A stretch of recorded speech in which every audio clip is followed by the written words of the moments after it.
Hello everyone, কেমন আছেন সবাই? আশা করি সবাই ভীষণ ভালো আছেন। আমিও খুব ভালো আছি। একটা ভিডিও আপনাদের সাথে শেয়ার করব করে করাই হচ্ছিল না। কিছুদিন আগে ঘুরতে গেছিলাম, শরীরটা অনেক খারাপ। ভিডিও এডিটিং করতে পারছি না, মানে কোনো কাজই করতে পারছি না। শরীরটা খুবই খারাপ, খুবই অসুস্থ আমি। আমার জন্য একটু প্রে করবেন। গত দুদিন আগে ঘুরতে গেছিলাম পদ্মার পাড়ে, তো সেই মুহূর্তগুলো ক্যামেরা বন্দি করে রেখেছিলাম। ভাবছিলাম আপনাদের সাথে শেয়ার করব, তো আজকেই শেয়ার করলাম। আমি এবং আমার হাজব্যান্ড এবং তার কয়েকজন কলিগ মিলে ঘুরতে গেছিলাম। কলিগদের ওয়াইফরাও ছিল। অনেক মজা করছিলাম, দিনটা অনেক মিস করব। অনেক দিন পরে এরকম একটু এনজয় করা হয়েছিল। বৃষ্টির দিনে খরস্রোত পদ্মা নদী কতটা উত্তাল থাকে একটু দেখুন আপনারা। আর এই যে স্টলগুলো ছিল পদ্মার পাড়ে, একটা সুন্দর পরিবেশ ছিল, সব কিছু মিলিয়ে বেশ ভালো লাগছিল পরিবেশটা। তো আমি বাইকে করেই ঘুরছিলাম, বাইক চালাচ্ছিল আর পদ্মা নদীর পাড় দিয়ে হাঁটতে বেশি ভালো লাগতো, কিন্তু আমাদের কাছে বাইক ছিল তো এই জন্য বেশি একটা নামা হয়নি। এক জায়গায় রাখা হয়েছিল বাইকটা, তারপর কিছুক্ষণ পদ্মার পাড়ে বসেছিলাম। দেখুন কি পরিমাণের উত্তাল হয়ে আছে, একটা একটা ঢেউ অনেক বড় বড় হয়ে আসছে। তো এই ভিডিওগুলো আপনাদের সাথে শেয়ার করব করে করাই হয় না।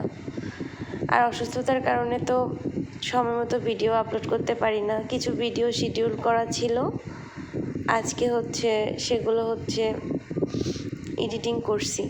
ভাবলাম এই ভিডিওটা আপনাদের সাথে শেয়ার করি। তো আমি ভয়েস দিচ্ছি, আমার ভয়েস শুনেই বুঝতে পারছেন যে আমি কতটা সিক আজকে। যাই হোক, খরস্রোত পদ্মা নদী কিন্তু উপর থেকে বোঝাই যায় না যে এর এতটা স্রোত রয়েছে। আমরা যখন এখানে এসে পৌঁছেছিলাম তখন কিন্তু জলটা একটু নিচে ছিল, কিন্তু একটু একটু করে জলটা বাড়ছে, তার মানে জোয়ারের সময়। আর কানার দিকে এসে এমন একটা ধাক্কা দিচ্ছে, মনে হচ্ছে যেন গভীর সমুদ্রে যেরকম একটা ঢেউ আসে না, ওরকম। অনেক ভয়ও হচ্ছিল, আর আমার কাছে আমার বাচ্চা মেয়েটাও ছিল, তো এই জন্য উপর থেকে দেখে মনে হচ্ছে খুবই শান্ত, তাই না? কিন্তু চার কানা দিয়ে আপনি দেখলে বুঝতে পারবেন না, অবাক হয়ে যাবেন, এত পরিমাণে স্রোত ছিল। আর আমি শুনেছি পদ্মা নদীর স্রোত নাকি উপরের থেকে নিচের দিকে বেশি। একটা মাটির মানে একটা পাথর যদি থাকে, সেটাকেও মানে সরিয়ে নিয়ে যাওয়ার ক্ষমতা থাকে, এত পরিমাণে স্রোত পদ্মা নদীতে।